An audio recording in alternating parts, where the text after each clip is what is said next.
तो बच्चों नेक्स्ट हम देखते हैं, देखिए अगले क्वेश्चन के अंदर कि यहां पर देखिए आपने ऑर्डर के अकॉर्डिंग जाना बच्चों की ऑर्डर, ये तो ऑर्डर बराबर नहीं आया, बट मान लो अगर बच्चों ऑर्डर भी बराबर आ जाए इस तरह करने पर, तो भी जरूरी नहीं है कि वो एग्जिस्ट करे। ये तो आपने केस कौन सा देखा है, जब ऑर्डर बराबर नहीं आ रहा हमारे पास। देखिए 2x2 का आया, 3x3 का आया।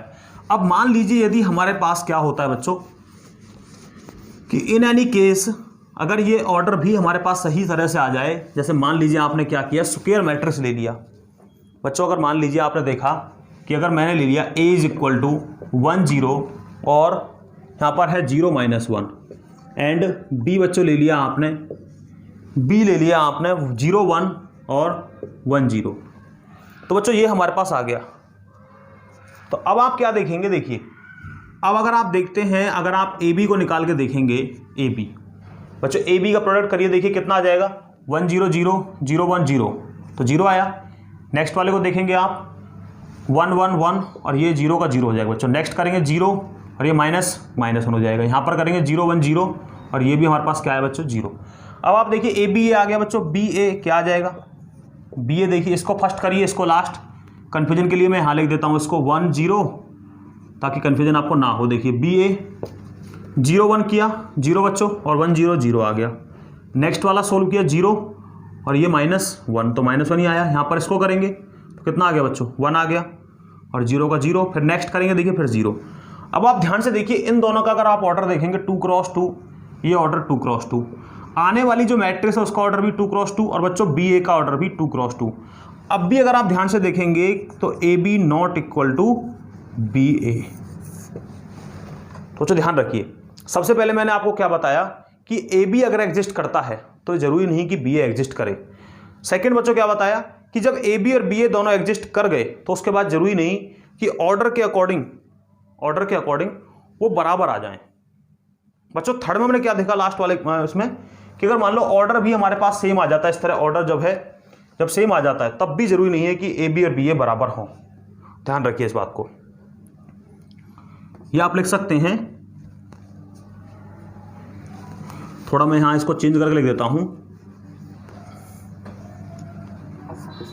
इन केस ऑफ ऑर्डर या when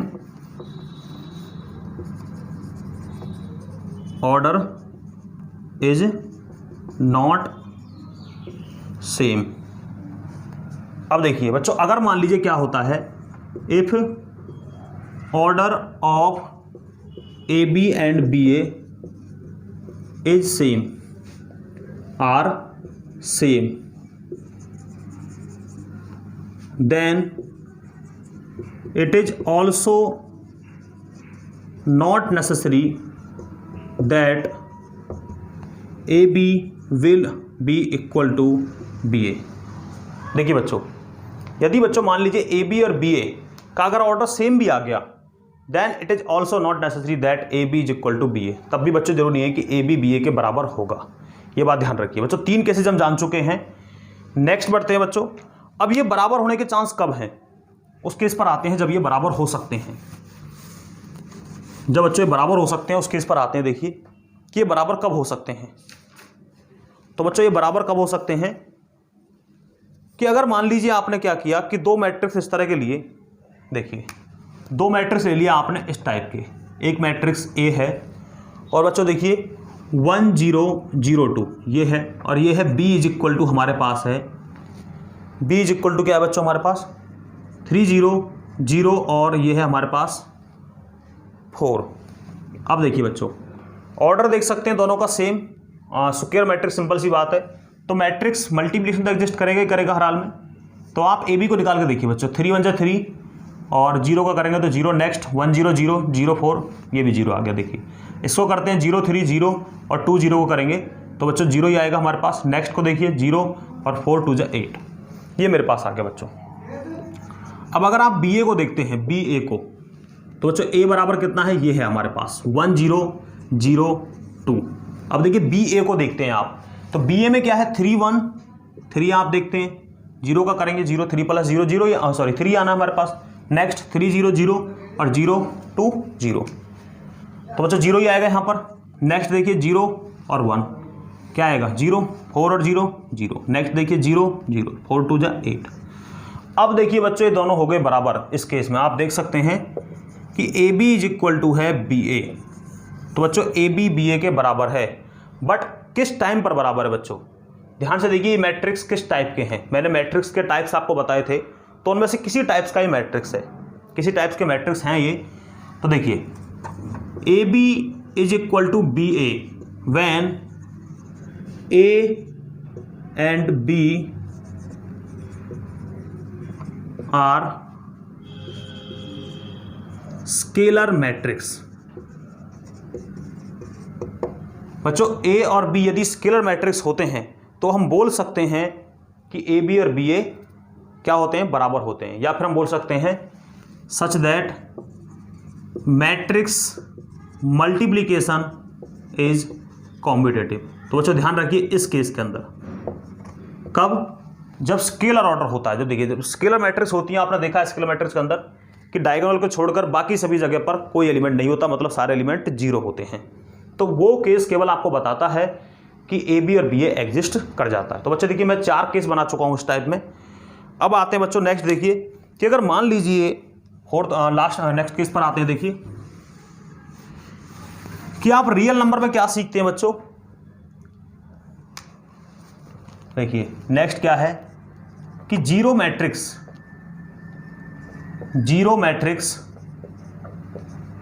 is not zero matrix as the product of two non zero matrices.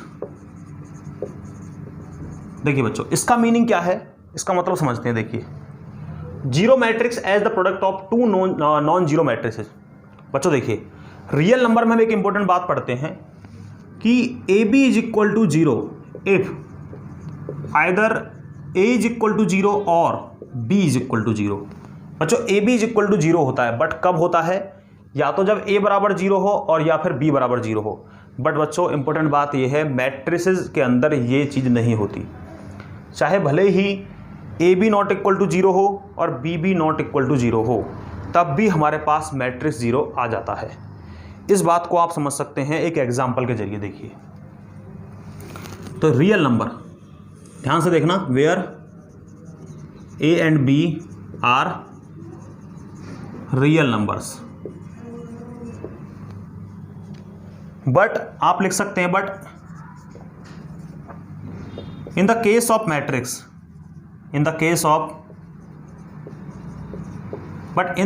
matrix it is not necessary that a is equal to 0 or b is equal to 0। a is equal to 0 मतलब matrix a is equal to 0 और matrix b is equal to 0। बच्चों a और b यहाँ पर matrix हैं। But बच्चों ध्यान रखिए मैट्रिक्स वाले केस में क्या है, ये जरूरी नहीं है कि a बराबर 0 हो और b बराबर 0 हो। मतलब अगर ये दोनों 0 के बराबर नहीं होंगे तब भी हमारे पास 0 मैट्रिक्स आ जाता है। देखिए एग्जाम्पल लेते हैं, एक एग्जाम्पल आपने ले लिया। a इज इक्वल टू यहाँ पर है हमारे पास नॉन जीरो मैट्रिक्स है। a हमारे पास 0 0 -1 और 2। और बच्चों b हमारे पास है दूसरा मैट्रिक्स, ये लिखा हुआ है 3 5 0 और 0। देखिए बच्चों अब अगर आप इसका मल्टीप्लाई करते हैं ए बी का, चेक करिए। देखिए 0 0 ये वाला 0 तो 0 ही आया, चेक करते जाइए 0 आएगा। यहाँ पर देखिए दोनों को 0, यहाँ पर चेक करिए 0। तो देखिए बच्चों ध्यान से देख सकते हैं आप ए बी बराबर के आगे मेरे पास 0। तो इस तरह आप देख सकते हैं कि ए एंड बी, आप देखिए ध्यान से, ए नॉट इक्वल टू 0 और बी नॉट इक्वल टू 0। बच्चों ए बी 0 के बराबर नहीं है और बी भी 0 के बराबर नहीं है, बट उसके बावजूद भी ए बी हमारे पास 0 आ गया। तो ये हमारे पास इंपॉर्टेंट कंडीशन है। But in the case of matrix it is not necessary that A is equal to 0 और B is equal to 0। Then इसे लिख देता हूँ पूरा कंप्लीट। 5वां पॉइंट बनाकर लिख देता हूँ मैं। देखिए इसको पॉइंट नंबर 5 में देखिए बच्चों क्या है,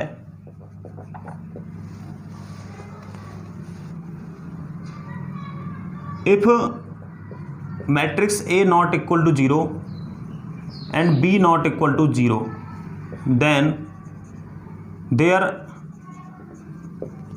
प्रोडक्ट कैन बी 0, मतलब A B is equal to 0, ऐसे आप बच्चों बोल सकते हैं। Then their product can be 0, बच्चों का प्रोडक्ट 0 हो सकता है। This is not like of the this is not like the product of real numbers.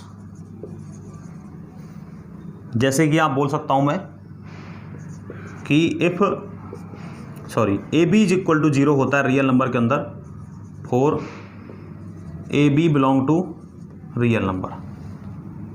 A B बराबर होगा 0 के, A B is equal to 0 if either A is equal to 0 और B is equal to 0। बच्चों ये case तभी possible होता है। तो ध्यान से देखिए, मैंने अब आप यहाँ पर 5 इंपॉर्टेंट पॉइंट लिख दिए जो काफ़ी इंपॉर्टेंट होते हैं बच्चों, समझने लायक होते हैं, आप समझ सकते हैं सभी चीज़ों को। इसके बाद देखिए बच्चों, कुछ मल्टीप्लिकेशन की प्रॉपर्टी होती हैं, उनको लिख लेते हैं। प्रॉपर्टीज ऑफ मल्टीप्लिकेशन, इन सभी पॉइंट्स को आप नोट डाउन कर लीजिए, वीडियो को पॉज करके देखिए। कुछ इंपॉर्टेंट पॉइंट्स हम लिखते हैं। इंपॉर्टेंट प्रॉपर्टीज मल्टीप्लिकेशन की, properties of multiplication of matrices, multiplication of matrices. देखिए बच्चों, जो प्रॉपर्टी है मल्टी मैट्रिसेस की बच्चों, वो कौन कौन सी हैं? एसोसिएटिव लॉ इनके अंदर होता है। एसोसिएटिव लॉ देखिए बच्चों, ए बी सी बराबर होता है ए बी सी। इसको आप देख सकते हैं, चेक कर सकते हैं, वेरीफाई कर सकते हैं ए बी सी मैट्रिसेस लेकर के। ए बी सी, यहां पर बच्चों ए बी सी क्या है? मैट्रिसेस, ध्यान रखिए। A B and C are matrices. तो बच्चों ये एग्जिस्ट करता है इस तरह से। नेक्स्ट अच्छा, एक इंपॉर्टेंट बात और है, देखिए बी सी और ए बी एग्जिस्ट करना चाहिए, बिल्कुल क्लियर होना चाहिए, ये ध्यान रखिए। ए जो हमारे पास ए बी है, ये जो ए बी सी ये एग्जिस्ट होना चाहिए, दोनों तरफ ये डिफाइंड होना चाहिए। मतलब बी सी एग्जिस्ट करे, बी सी जो आए उसके साथ ए को मल्टीप्लाई करें तो वो भी एग्जिस्ट करे। सेकंड बच्चों देखिए, हमारे पास सेकंड क्या है? डिस्ट्रीब्यूटिव लॉ कहता है यहाँ पर, देखिए द डिस्ट्रीब्यूटिव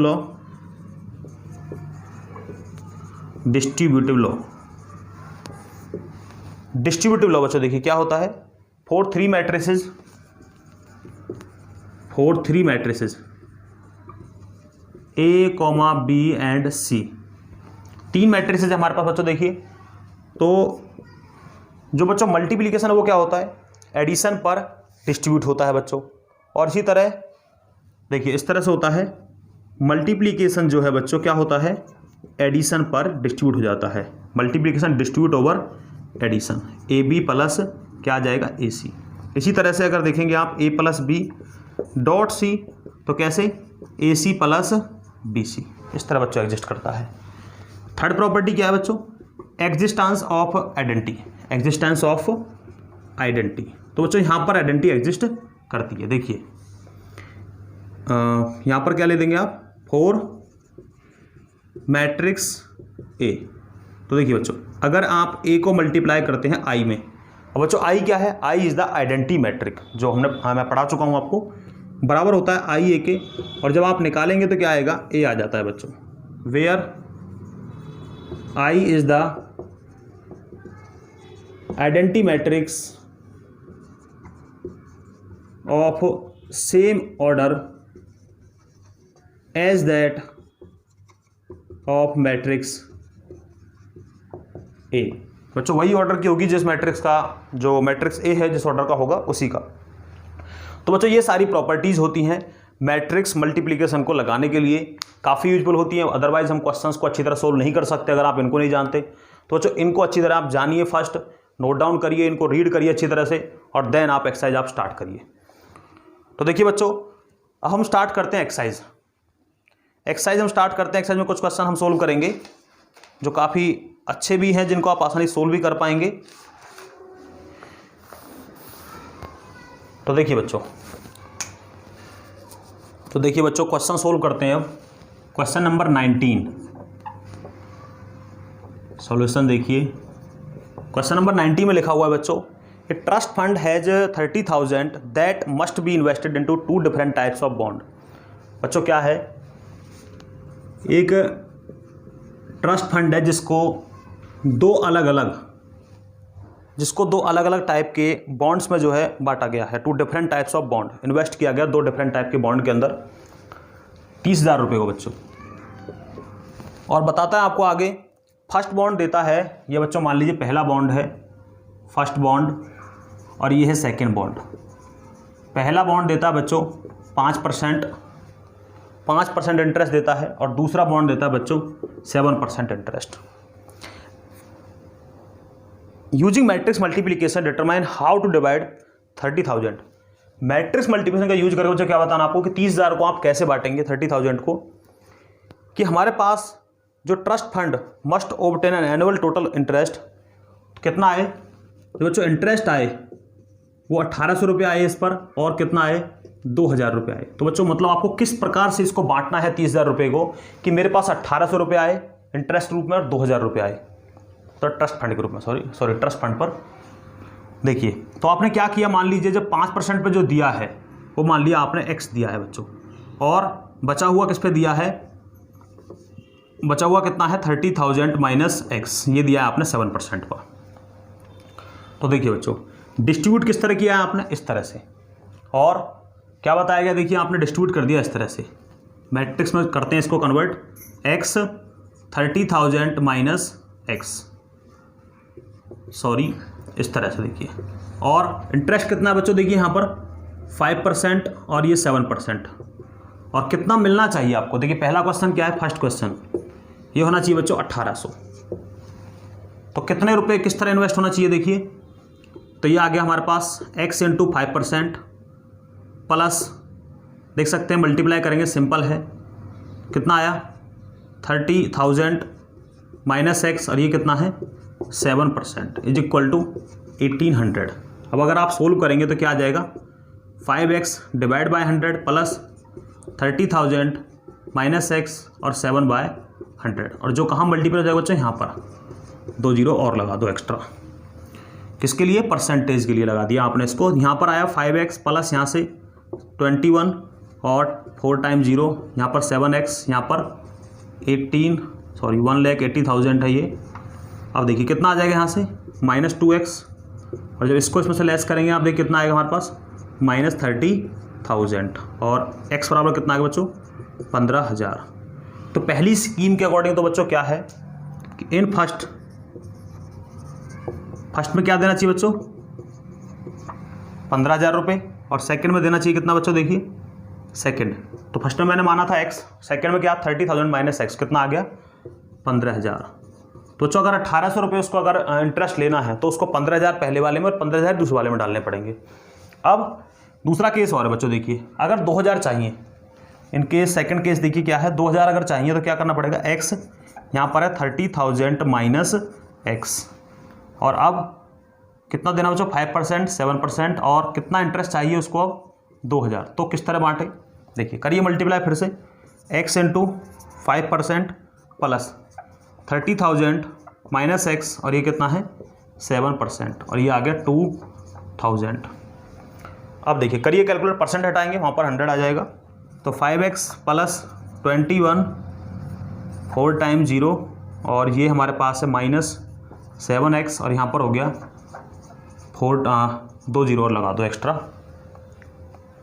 तो ये बच्चों हमारे पास आ गया, देखिए अब 5x माइनस 7x, ये हो गया 2x, और 21 इधर ले गए, तो ये आ गया हमारे पास 10,000। इसको सोल्व करिए अब आप, कितना आ जाएगा देखिए यहाँ से x इज इक्वल टू आ जाएगा 5,000।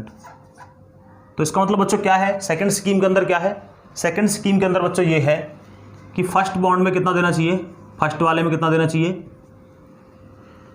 फर्स्ट में देना चाहिए बच्चों कितना 5000 और सेकंड वाले में देना चाहिए बच्चों कितना 30,000 माइनस एक्स मतलब 5000 कितना हो जाएगा 25,000।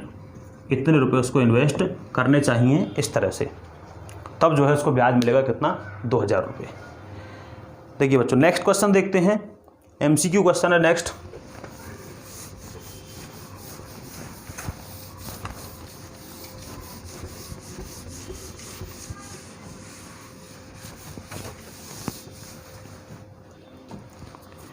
इफ यहां पर लिखा हुआ है एज्यूम एक्स वाई जेड डब्ल्यू एंड पी। देखिए एक्स वाई जेड डब्ल्यू और पी, ये बच्चों हमारे पास क्या है मैट्रिसेज है जिनके ऑर्डर लिखे हुए हैं 2 क्रॉस n, नेक्स्ट लिखा हुआ है इसका ऑर्डर 3 क्रॉस k,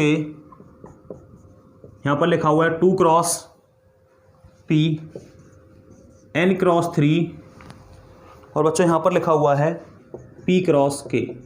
तो ये के बच्चों इस तरह से ऑर्डर लिखे हुए हैं और आपको करेक्ट आंसर की चॉइस करनी है। देखिए the restriction on n k and p so that, question 1 है बच्चों द रिस्ट्रिक्शन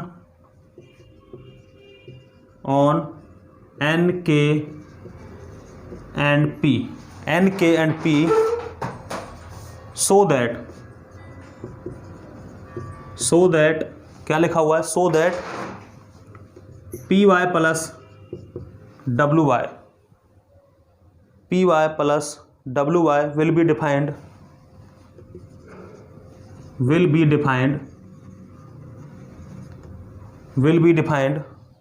आर। तो जो पहला ऑप्शन है हमारे पास k इज इक्वल टू 3 और p is equal to n। Option B है बच्चों देखिए क्या k क्या है k is arbitrary and p is equal to लिखा हुआ है 2। सेकेंड सी लिखा हुआ है ऑप्शन में p इज आर्बिट्रेरी और बच्चों k इज इक्वल टू क्या है 3। d इज इक्वल टू क्या है बच्चों यहाँ पर k is equal to 2 and p is equal to 3।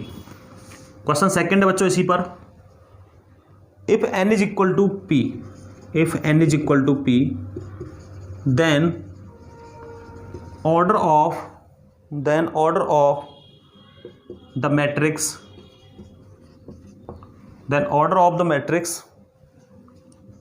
7x minus 5z is option first p cross 2, b है 2 क्रॉस n, c है n क्रॉस 3 और d है हमारे पास p क्रॉस n। तो बच्चों ये 2 MCQ क्वेश्चन यहाँ पर पूछे गए हैं। देखिए x y z w p इनका ऑर्डर आपको गिवन है। तो देखिए बच्चों p y और w y पहले इनको बनाते हैं। देखिए p y और w y। तो देखिए बच्चों पी वाई जो मैट्रिक्स हमारे पास है पी और वाई, देखिए बच्चों पी मैट्रिक्स का जो ऑर्डर है मैट्रिक्स पी का ऑर्डर आप देखिए क्या देखते हैं आप इसका ऑर्डर पी वाई और डब्ल्यू वाई। तो पी का देखिए कितना है, पी का ऑर्डर कितना बच्चों, जैसे पी हमारे पास कोई मैट्रिक्स होगी तो उसका ऑर्डर कितना है, ये है बच्चों पी क्रॉस के। ये आप पी को इस तरह मान लीजिए, इस तरह का बच्चों इसका ऑर्डर है P क्रॉस के। इस तरह मान लीजिए एलिमेंट आप आई जी से दे देते हैं। तो बच्चों P क्रॉस के इसका ऑर्डर है और दूसरा क्या है बच्चों यहाँ पर P के बाद दूसरा है Y। देखिए Y वाले का ऑर्डर क्या है बच्चों, ये Y है और Y वाले का ऑर्डर इनको जरूरत नहीं पड़ेगी आपको, इसका ऑर्डर है 3 क्रॉस के। देखिए बच्चों अगर पी वाई को एग्जिस्ट होना है, पी वाई जो होगा, पी वाई जो मैट्रिक्स बनेगा बच्चों वो कब एग्जिस्ट हो सकता है और उसका ऑर्डर क्या होगा। देखिए तो क्या जरूरी है बच्चों, इसके लिए इसको बराबर होना जरूरी है, मतलब k इज इक्वल टू 3 का होना जरूरी है। ये तो क्लियर है, ये भी एग्जिस्ट करेगा। और बच्चों ऑर्डर क्या बनेगा उस मैट्रिक्स का नई वाली का p क्रॉस k। आप देख सकते हैं इसका ऑर्डर क्या बनेगा p क्रॉस k। अब चलते हैं w y पर, w और y। देखिए बच्चों, W वाले का ऑर्डर कितना है n, W वाले का ऑर्डर बच्चों कितना n क्रॉस 3, और Y का ऑर्डर कितना बच्चों, देखिए Y वाले का ऑर्डर है 3 क्रॉस k। अब देखिए बच्चों, WY का ऑर्डर क्या बनेगा, इसका ऑर्डर देखिए बच्चों, ये बिल्कुल सही है, इसमें सेम है, कोई दिक्कत नहीं है। तो n क्रॉस क्या होना चाहिए, k। अब बच्चों इन दोनों का किया गया है एडिशन, PY प्लस WY। तो देखिए बच्चों, अगर एडिशन होगा PY का WY का, तो क्या होना चाहिए, इसका जो ऑर्डर है, जो ये ऑर्डर ये है, वही ऑर्डर इसका होना चाहिए। चलो देखिए, k बराबर तो 3 है, k के बराबर तो 3 है आप पास, देखिए यहाँ पर आप लिख सकते हो 3 और 3, इसी तरह यहाँ पर 3। तो बच्चों n क्रॉस 3 यहाँ पर क्या है, p क्रॉस 3, p क्रॉस 3 है इसका क्या है बच्चों, n क्रॉस 3। पर देखिए बच्चों, ये एडिशन है, और एडिशन में क्या है कि दोनों का ऑर्डर सेम होना चाहिए, तो ये तो ठीक है। तो बच्चों क्या होना चाहिए, p बराबर n भी होना चाहिए, p बराबर होना चाहिए n के, तब ये कंडीशन पॉसिबल होती है, जब जो है इनका ये जो प्रोडक्ट का सम है बच्चों वो एग्जिस्ट हो जाता है। तो इसका ऑप्शन आप देख सकते हैं, k इज इक्वल टू 3 और p is equal to n। First option आपका जो है करेक्ट होगा। सेकंड क्वेश्चन देखते हैं बच्चों, देखिए सेकंड में क्या लिखा हुआ है। सेकंड में लिखा हुआ है आपके सामने 7x minus 5z, 7x minus 5z। देखिए बच्चों, x माइनस 5z। अब देखिए x में हमारे पास दिख रहा है आपको 2 क्रॉस n का ऑर्डर है x वाले में, और बच्चों z वाले में कितना है, z वाले में है 2 क्रॉस p का ऑर्डर। बच्चों सब्ट्रैक्शन हो या एडिशन हो, ऑर्डर दोनों का सेम होना चाहिए। देखिए इसका और इसका ऑर्डर सेम होना चाहिए। तो बच्चों अगर इनका ऑर्डर सेम होना है, देखिए 2 तो ठीक है, अब n और p को भी क्या होना चाहिए, बराबर। ये बात उन्होंने खुद से ही आपको गिवन कर दी थी। If n is equal to p, then this will exist, ये एग्जिस्ट करता है। तो बच्चों अगर ये एग्जिस्ट करता है, देखिए कौन सी कंडीशन मैच करती है, तो 2 क्रॉस n आप लिख सकते हैं, 2 क्रॉस p आप लिख सकते हैं। तो इस तरह बच्चों आप ये कंडीशन लिख सकते हैं। अब आप चेक कर लीजिए कौन सा इससे मैच करता है, तो कौन सा आप लिख सकते हैं। देखिए n क्रॉस p या p क्रॉस n एक ही बात है, sorry n p p n एक ही मीनिंग है। देखिए दोनों कौन सा मिलता है आपको, ये नहीं है तो ये वाला मिलता है, तो B option is the right. तो इस तरह बच्चों इस क्वेश्चन को आप सोल्व कर सकते हैं। थोड़ा कंफ्यूजिंग टाइप का क्वेश्चन होता है, बट अगर आपको जो थ्योरी है उसकी कंप्लीटली नॉलेज हो चुकी है, देन आप इजीली इस क्वेश्चन को सोल्व कर सकते हैं। तो बच्चों मिलते हैं नेक्स्ट वीडियो के अंदर। Thank you to all.